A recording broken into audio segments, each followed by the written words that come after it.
Hello दोस्तों, नमस्कार। स्वागत है आपका आपके यूट्यूब चैनल बोध कोचिंग क्लासेस पे। तो हमारी सीरीज जो चल रही है क्लास 10th की बोर्ड पीवाईक्यू हम लोग कर रहे हैं। उसमें अगला लेक्चर चैप्टर 2 हमने कल स्टार्ट किया था। उसमें 1 मार्क्स के जो पीवाईक्यू थे 2023 में वो 5 सवाल थे, तो एक लेक्चर में हमने कर दिया। इसको 2024-25 का अगर इंक्लूड करते तो लेक्चर लंबा हो जाता, तो इसलिए हमने इसको एक सेपरेट लेक्चर में 2024-25 का कर दिया है। तो ठीक है, 2024 का 1 मार्क्स का पीवाईक्यू देखते हैं इसमें क्या पूछा गया था। अब दरअसल ये सवाल देखिए जो है वो पहले चैप्टर से भी है, क्योंकि इसमें बैलेंसिंग पूछा गया है। अब चूंकि इसमें बेस और जिंक का रिएक्शन है, आगे देखेंगे, इसलिए मैंने इसको इसमें रख दिया। अच्छा ठीक है, क्या कह रहा है, when 2 ml of sodium hydroxide solution is added to few piece of granulated zinc. 2 ml of sodium hydroxide होना चाहिए, जो कि few piece of granulated zinc, यानी हम देखते हैं जैसे सोडियम हाइड्रोक्साइड बोलेंगे NaOH को। अब ये इसका रिएक्शन कर रहे हैं जिंक के साथ इन टेस्ट ट्यूब देन वार्म्ड। अच्छा, टेस्ट ट्यूब में रख के वार्म करते हैं। वार्म करने से क्या होता है, रिएक्शन फास्ट होती है। The reaction that occur can be written in the form of balanced chemical equation. अच्छा, तो सोडियम जिंक जो होता है, आप पढ़ेंगे चैप्टर में अपने, तो पढ़े होंगे मतलब अपने चैप्टर में, सोडियम रिएक्शन का जो सोडियम हाइड्रोक्साइड है वो जिंक के साथ रिएक्शन करके बनाता है सोडियम जिंकेट। क्या बनाता है, सोडियम जिंकेट। ये नाम थोड़ा सा फेमस भी है, इसको पढ़ना इसलिए है क्योंकि क्लास 11th वगैरह में अगर पढ़ेंगे, अभी तो हालांकि वो चैप्टर डिलीट हो गया है फूड प्रिजर्वेटिव वाला, उसमें इसका यूज होता है, फूड प्रिजर्वेशन के काम में आता है ये, फूड खराब ना होने पर। सोडियम जिंकेट, सोडियम जिंकेट का आपको फार्मूला भी याद रखना है, नाम भी याद रखना है। सोडियम जिंकेट का फार्मूला होता है Na2ZNO2। ठीक है, ये बनाता है। अब उसके बाद हमको ऑप्शन देखना है कि कौन कौन सा बनता है। पानी तो नहीं बनता, जैसा कि मैंने बताया कि सोडियम जिंकेट जो है वो फूड प्रिजर्वेटिव की तरह यूज किया जाता है। आपको नहीं पता तो कोई बात नहीं, ये जानना जरूरी नहीं है क्लास 10th लेवल पे, लेकिन हम इसी रिएक्शन को देख लेते हैं इसमें से बैलेंस करके। इसमें कह रहा है कि बैलेंस केमिकल इक्वेशन बताना है। तो सबसे पहली बात, सोडियम जिंकेट देखिए कहाँ कहाँ बन रहा है, Na2ZNO2, क्योंकि यही बनेगा रिएक्शन से। Na2ZNO2 यहाँ तो नहीं बन रहा, ये यहाँ बन रहा है और एक यहाँ बन रहा है, यहाँ भी नहीं बन रहा, तो ये तो ऐसे ही गलत हो गया। अब इसको बैलेंस कर लीजिए। आप जब बैलेंस करेंगे तो 2 Na हो गया यहाँ पे, Na यहाँ हो गया, 2 ऑक्सीजन है यहाँ पे, तो 2 ऑक्सीजन यहाँ पे भी है। ठीक है, हाइड्रोजन 2 है, 2 हाइड्रोजन यहाँ है, लेकिन ऑक्सीजन एक यहाँ पे और है, 3 ऑक्सीजन नहीं होना चाहिए इसमें, जिंक एक ही है, 3 ऑक्सीजन नहीं होना चाहिए, तो ये भी नहीं होगा। वाटर नहीं बनेगा, बनेगा क्या, H2 बनेगा। देखिए ये वाला बैलेंस्ड है, 2 Na यहाँ पे, एक जिंक, और 2 O2 यहाँ से आ जाएगा, और 2 हाइड्रोजन, हाइड्रोजन गैस बाहर निकल जाएगी। तो कुल मिला के इसमें आपको याद ही रखना था कि सोडियम हाइड्रोक्साइड जिंक के साथ रिएक्शन करके सोडियम जिंकेट बनाता है, जिसका फार्मूला होता है Na2ZNO2। अगर ये याद रख सकते हैं कि H2 बाहर निकलता है तो ठीक है, वरना आप बैलेंस केमिकल जो इक्वेशन दिया गया है ऑप्शन में बैलेंसिंग करके देख लीजिए क्या बनने वाला है, तो याद करने की जरूरत नहीं है। सॉरी, ठीक है, अब अगला क्वेश्चन पे आते हैं। इसको आप लिखिए, हम अगला क्वेश्चन पे आते हैं जी। तो हम अगले क्वेश्चन पे आते हैं, क्वेश्चन नंबर 7। अच्छा, ये 6-7 से इसलिए शुरू किए थे कि वो उसी का पार्ट है, मतलब 1 मार्क के क्वेश्चन का ही पार्ट है, इसलिए पहला वाला क्वेश्चन जो था इसके पहले 6 था ये। अच्छा, अगला क्वेश्चन दिया गया है, oxides of aluminium and zinc are. तो आपको शायद याद होगा या पता नहीं, हम पहले जब पहला चैप्टर करवाए थे उसमें एक ट्रिक बताए थे हमारे टीचर्स जो थे, जिनसे हम पढ़ते थे, वो हमको बताए थे, और बहुत जगह मिल जाएगा, इससे अच्छा भी ट्रिक मिल जाएगा, आप अपने बना भी सकते हैं। उसमें था, जनाबे आली ने गया पंजाबी सांग। जनाबे आली लिख देता हूं मैं, जनाबे आली ने गाया पंजाबी सॉन्ग। यानी कि जनाबे से जिंक, एल्यूमिनियम, गैलियम, जनाबे से जिंक आ जाएगा, आली से एल्यूमिनियम आ जाएगा, और गाया से आ जाएगा गैलियम, और पंजाबी से आ जाएगा लेड, इससे आ जाएगा टिन, ऐसे। और सारे होते हैं, ऐसा नहीं है कि यही सब है, लेकिन आपका काम इससे चल जाएगा। Zinc, aluminium, gallium, lead, tin, sorry lead, tin. ठीक है, तो आप याद कर सकते हैं, इसमें 5 एलिमेंट्स के बारे में दिया गया है। जनरली आपसे इन्हीं से बारे में पूछा जाता है, होते ही और भी हैं, वेनेडियम वगैरह भी होता है कुछ कुछ ऑक्साइड ऑक्सीडेशन स्टेट में, लेकिन अब चूंकि वो ट्रांजिशन एलिमेंट है तो वो अभी आपको पढ़ना है। ठीक है, oxides of aluminium and zinc are, तो ठीक है, ये जो होते हैं, हाँ ये तो ट्रिक मैंने बता दिया, ये ट्रिक है एम्फोटेरिक का, एम्फोटेरिक।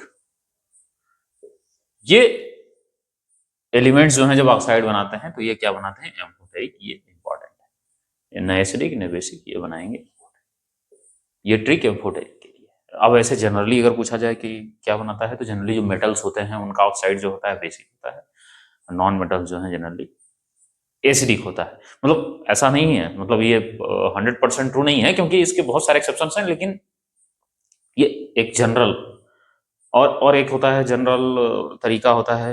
हालांकि वो और मतलब उसमें क्या होता है कि हायर ऑक्सीडेशन स्टेट अगर है तो एसिडिक होता है वो। ये ये 99% केस में होता है कि कोई भी एलिमेंट अगर बहुत हायर ऑक्सीडेशन स्टेट में है तो वो जनरली एसिडिक हो जाता है। मेटल्स होते हैं, जैसे आप पढ़ेंगे आगे चल के ना, क्रोमियम के कॉम्प्लेक्स होते हैं, K2Cr2SCmN या परमैंगनेट वगैरह, ये सब जो होते हैं ये मेटल्स ही हैं, लेकिन इनका ऑक्सीडेशन स्टेट इतना हाई हो जाता है तो वो एसिडिक प्रॉपर्टीज होकर, मैं लिख नहीं रहा हूँ क्योंकि ये आपके सिलेबस में नहीं है, बस ऐसे बता रहे हैं कि एसिडिक और बेसिक भी बनाते हैं, तो वो मेटल जनरली जो होते हैं वो बेसिक होते हैं, नॉन मेटल जनरली एसिडिक बनाते हैं, और ये एम्फोटेरिक है जिसको आपको याद रखना है। ठीक है, इसको आप लिखिए, अगला क्वेश्चन पे आते हैं। जी, तो हमारा अगला क्वेश्चन है, ये 1 मार्क्स में ही आया है, असर्शन रीजन सवाल। अब ये क्वेश्चन जो है ना काफी तगड़ा क्वेश्चन है, काफी तगड़ा, मेरा कहने का मतलब ये है कि कठिन नहीं है, बड़ा मतलब ये बोर्ड में भी पूछा जाता है, ये मैं आपको बताऊं ये नीट में भी पूछा जा चुका है सवाल, मतलब एज इट इज तो नहीं पूछा जा चुका है, लेकिन हाँ ये सेम कंसेप्ट पूछा है। अच्छा, तो देखते हैं क्या है इसमें। कह रहा है कि hydrogen gas not evolve when zinc react with nitric acid. अच्छा, जनरली हम पढ़े क्या है अपने चैप्टर में कि भाई जो भी एसिड्स हैं अगर मेटल के साथ रिएक्शन करते हैं तो और हाइड्रोजन गैस जो है वो रिलीज होगी, लेकिन इसमें क्या हो रहा है कि नाइट्रिक एसिड के साथ अगर जिंक की रिएक्शन करवा रहे हैं तो इसमें इंपॉर्टेंट जो मैं कह रहा था क्यों है, इसमें 2 कंसेप्ट आते हैं, क्योंकि ना इसमें डाइल्यूट दिया है ना कंसंट्रेटेड नाइट्रिक एसिड दिया है। अब पूछेंगे कि इसका क्या मतलब है सर, मतलब ये है कि जो नाइट्रिक एसिड का रिएक्शन होता है dilute, dilute nitric acid zinc के साथ रिएक्ट करके कुछ अलग प्रोडक्ट देता है, तो कंसंट्रेटेड नाइट्रिक एसिड जो है जिंक के साथ रिएक्ट करके कुछ अलग प्रोडक्ट बाई प्रोडक्ट देता है, प्रोडक्शन देता है, बाई प्रोडक्ट अलग होता है, जो कि बड़ी इंपॉर्टेंट है, वही नीट में भी पूछता रहता है मतलब। तो क्या है, हम लोग रिएक्शन एक बार देखते हैं। अच्छा, तो हम नाइट्रिक एसिड जो होता है बहुत स्ट्रॉन्ग ऑक्सीडाइजिंग एजेंट होता है, पहली बात तो ये क्या है, strong oxidising agent, strong oxidising agent. अच्छा, इसका मतलब दूसरे को ऑक्सीडाइज कर देगा। तो अभी रिएक्शन देखते हैं हम लोग, सबसे पहला लिखते हैं जिंक का रिएक्शन किसके साथ, dilute, dilute HNO3, nitric acid का फार्मूला यही होता है HNO3। अब उसके बाद हम देखते हैं कि एक चीज इसमें और है कि जो बनाता है प्रोडक्ट क्या होगा, ये नाइट्रिक एसिड जो है ये जो बनाएगा वो प्रोडक्ट होगा, जो मेन प्रोडक्ट होता है वो जिंक का नाइट्रिक एसिड के साथ जिंक नाइट्रेट, मतलब ये हाइड्रोजन को हटा करके NO3 के साथ जुड़ जाएगा, तो ये बनाता है जिंक नाइट्रेट। जिंक नाइट्रेट का जो फार्मूला होता है Zn हो जाएगा, क्योंकि +2 इस पे है, NO3 -1 है, तो हाँ ये NO3 का होल ट्वाइस हो जाएगा। ये यही मैं सोच रहा था थोड़ा सा कि क्या होगा, क्योंकि भाई जिंक जो होता है +2 में आ जाता है और HNO3 यहाँ माइनस है, H+। मैं क्या कहना चाह रहा हूँ, आप ऑक्सीडेशन स्टेट जानते हैं, यहाँ पे H+ के फॉर्म में होता है, NO3 किसके फॉर्म में होगा, -1 के फॉर्म में। तो चूंकि अब जिंक जो है +2 के फॉर्म में आता है तो 2 जिंक यहाँ पे +2 आएगा, 2 प्लस को मतलब न्यूट्रलाइज करने के लिए 2 NO3 आएगा, तो NO3 का होल ट्वाइस हो जाएगा। यही मैं सोच रहा था, तो इसको जिंक नाइट्रेट बोलते हैं, मैं नाम लिख दे रहा हूं अगर आपको बोलते हैं जिंक नाइट्रेट। ये जो रिएक्शन है ये इतनी इंपॉर्टेंट है कि मैं कहूंगा कि आप उसको एज इट इज याद करिए, एकदम सीधे याद कर लीजिए, मतलब बहुत फायदा आएगा। मतलब मैं इसलिए कोई भी चीज जनरली ऐसे याद करने के लिए नहीं कहूंगा आपको, बहुत जरूरी है इसलिए मैं कह रहा हूं। ठीक है, जिंक नाइट्रेट। अच्छा, तो ये मेन प्रोडक्ट हो गया। अब उसके साथ जो बनता है, मेन प्रोडक्ट के साथ जो बनता है वो बनता है NO, नहीं NO2 उसमें बनता है, N2O बनेगा इसमें, इसमें बनेगा N2O। ठीक है, और क्या बनेगा, N2O के साथ साथ क्या बनता है, एसिड का रिएक्शन हो रहा है तो वाटर बन ही जाएगा, क्योंकि डाइल्यूट है, ये डाइल्यूट है तो बनेगा H2O लिक्विड। अब ये है असली खेल यहाँ पे होता है। ये यहाँ पे यही सवाल पूछता है, ये बाई प्रोडक्ट जो है इसको बोलते हैं नाइट्रस, नाइट्रस एसिड। इसको क्या बोलते हैं, नाइट्रस एसिड। अच्छा, अब नाइट्रस एसिड जो है एसिडिक गैस होती है।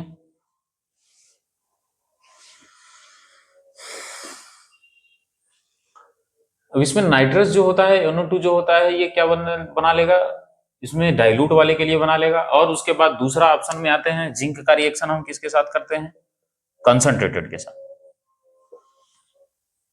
Concentrated HNO3। कंसंट्रेटेड HNO3 के साथ जब रिएक्शन करेंगे तो क्या बना लेगा, प्रोडक्ट सेम होता है, प्रोडक्ट क्या बनाएगा, जिंक नाइट्रेट NO3 का होल ट्वाइस, यहां पे चीज बदल जाती है, ये बनेगा NO2 nitrogen dioxide plus H2। ये नाइट्रोजन ऑक्साइड, नाइट्रोजन डाइऑक्साइड। बस यही थोड़ा सा समझाना था आपको कि ये जो डाइल्यूट वाला है, डाइल्यूट में क्या होता है कि नाइट्रस एसिड बनता है N2O, और कॉन्सेंट्रेटेड जो है उसमें बनता है N। तो पढ़ते हैं, hydrogen gas not evolve when zinc react with nitric acid. Hydrogen gas not evolve, hydrogen gas evolve हो रही है चाहे डाइल्यूट के साथ है चाहे कंसंट्रेटेड के साथ, नहीं, बिल्कुल नहीं, सही है। दूसरा कह रहा है reason, nitric acid oxidise the hydrogen gas produce to water and itself get reduce. बिल्कुल, ये नाइट्रिक एसिड क्या है ना, स्ट्रॉन्ग ऑक्सीडाइजिंग एजेंट है, ये हाइड्रोजन को क्या करती है, वाटर में कन्वर्ट कर देती है। जनरली होता क्या है कि मेटल ऑक्सीडाइज होते हैं, लेकिन तभी तो हाइड्रोजन गैस निकलती है, जब एसिड का रिएक्शन मेटल के साथ करवाते हैं तो मेटल ऑक्सीडाइज कर देते हैं, हाइड्रोजन का हाइड्रोजन निकल जाता है बाहर, लेकिन इसमें हाइड्रोजन ही ऑक्सीडाइज, स्ट्रॉन्ग ऑक्सीडाइजिंग एजेंट होते हैं ये तो आपको याद बस ये चीज रखना है कि, तो मतलब सवाल के लिए तो ये दोनों चीज याद कर लीजिए, और सवाल का देखते हैं कि nitric acid oxidise the hydrogen gas produce to water and itself get reduced. हाँ, ये रिड्यूस हुआ है, इसका रिडक्शन नंबर कम, ऑक्सीडेशन स्टेट कम हुआ है। अगर आप देखेंगे ना तो यहाँ पे इसका ऑक्सीडेशन स्टेट अगर निकालना हो तो निकाल लीजिए, निकालने में क्या आएगा, हाइड्रोजन का +1 होगा, ठीक है, और इसका हम X मान लेते हैं नाइट्रोजन का, प्लस ऑक्सीजन का -2 होता है तो -6 हो जाएगा, 3 ऑक्सीजन है तो इज इक्वल टू 0। यक्स की वैल्यू किसके बराबर हो जाएगी, -5 is equal to 0, x is equal to +5। यानी दोनों ही केस में यहाँ पे नाइट्रोजन की ऑक्सीडेशन +5 है, और यहाँ पे देखेंगे तो N2O है, एक ऑक्सीजन -2 का होता है तो यहाँ पे +1 हो जाएगा, यहाँ पे देखेंगे तो +4 है, घटा ही है, 5 से 1 आया, 5 से 4 आया, घट गया है, तो itself get reduce. Because लगाइए, hydrogen gas not evolve zinc react with nitric acid, because hydrogen gas क्यों नहीं निकल रही है, उसकी वजह यही तो है कि हाइड्रोजन जो है ऑक्सीडाइज हो गया पानी में, यही वजह है। तो ठीक है, ये थोड़ा कंसेप्चुअल था, इसको समझिए, और ना समझ में आए तो दोबारा देखिए, कोई डाउट हो तो कमेंट में पूछिए, और इसको लिखिए आगे, अगले वाले क्वेश्चन पे चलते हैं जी। तो अभी अगला सवाल है, नेक्स्ट क्वेश्चन है 2025 में आया, 2024 में हमने देख लिया ना, 3-4 क्वेश्चन थे लगभग, 3 क्वेश्चन थे, और उसके बाद इसके बाद ये नेक्स्ट क्वेश्चन है 2025 में आया है, 2025 में शायद 2 क्वेश्चन आए हुए, सिंपल है ये तो, देख के ही बता देंगे आप लोग, कुछ है नहीं इसमें तो। The following table show the pH value of solution ABCD on the pH scale. तो आपको इसमें बताना था ना, ऑप्शन चूंकि है लंबा है, उसमें कुछ है नहीं, वीक एसिड और स्ट्रॉन्ग एसिड वगैरह बताना था, कौन सा वीक एसिड है, कौन सा स्ट्रॉन्ग एसिड है, कौन सा वीक बेस है, कौन सा स्ट्रॉन्ग बेस है, यही बता, तो आप देख के बता सकते हो। देख के बता सकते हो ABCD के लिए। तो ऑप्शन सही जो होगा ए के लिए कौन सा होगा? ए के लिए ए जो है ये क्या है? स्ट्रॉन्ग एसिड है कि वीक एसिड है? 5 है, पीएच उसका 5 है। स्ट्रॉन्ग एसिड वो होते हैं जो इधर 1 2 या 3 तक जाएं, क्योंकि 7 के पास जाते जाते तो क्या होगा, न्यूट्रल हो जाएगा ये एसिड से बेस की तरफ होता है, मतलब ये स्ट्रॉन्ग एसिड है और ये यहाँ जाते जाते जाते आप न्यूट्रल पहुंचोगे 7 पे, 7 के बाद ये बेस होता है। आप पीएच स्केल के बारे में जानते होंगे, मुझे उम्मीद है।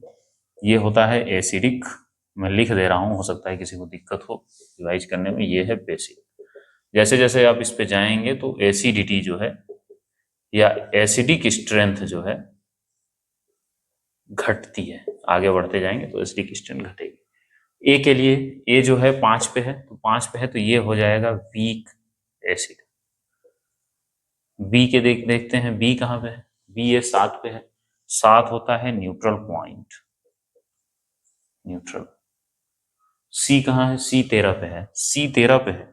अब सी अगर 8 9 10 वगैरह पे होता तो वीक बेस होता, लेकिन ये 13 14 जो है स्ट्रॉन्ग हो गया, बोलेंगे स्ट्रॉन्ग बेस।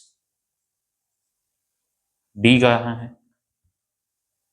डी है एसिड, ये 3 पे है तो इसको स्ट्रॉन्ग एसिड मान सकते हैं क्योंकि पास में है। Okay, strong acid.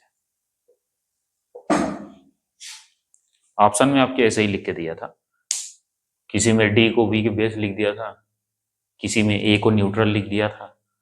तो आपको ये छांटना है, ए में जो वीक एसिड, बी में न्यूट्रल, सी में स्ट्रॉन्ग, सी बेस और स्ट्रॉन्ग एसिड। जिस ऑप्शन में ये चीजें होंगी वही ऑप्शन आपका करेक्ट है। जो मैंने जहां से क्वेश्चन देखा है उसमें डी ऑप्शन ये था। तो आपको यही समझना था, इसको समझ लीजिए, लिख लीजिए, अगले क्वेश्चन पे चलता है। जी, तो अगले क्वेश्चन पे आते हैं हम। 2025 का दूसरा क्वेश्चन है, लास्ट क्वेश्चन है हमारा इस लेक्चर का। Consider the following. फॉलोइंग मतलब ये कुछ रिएक्शन दी गई हैं, उनको देखना है। Dilute hydrochloric acid react with sodium hydroxide. Dilute HCl किससे रिएक्ट कर रहा है? सोडियम हाइड्रोक्साइड, NaOH के साथ। क्या बनाएगा ये? सबसे सिंपल रिएक्शन अगर कुछ है तो यही है, NaCl बना लेगा प्लस H2O। ये हमेशा से करते चले आए हैं आप छोटी क्लास से। ये क्या है? साल्ट है। पहला रिएक्शन हो गया ये। दूसरा रिएक्शन क्या है, क्या दिया है? दूसरा है magnesium hydroxide react with dilute hydrochloric acid. Magnesium MgOH का होल ट्वाइस होता है ना, मैग्नीशियम जो है +2 फॉर्म में एग्जिस्ट करता है। Hydroxide react with dilute hydrochloric acid, dilute HCl। ये रिएक्ट करके क्या बना लेगा? MgCl2 बना लेगा, क्योंकि ये भी साल्ट ही है। मैग्नीशियम Mg, हाँ MgOH का होल ट्वाइस, अरे सॉरी OH नहीं है ना, Cl है, MgCl2 प्लस H2O।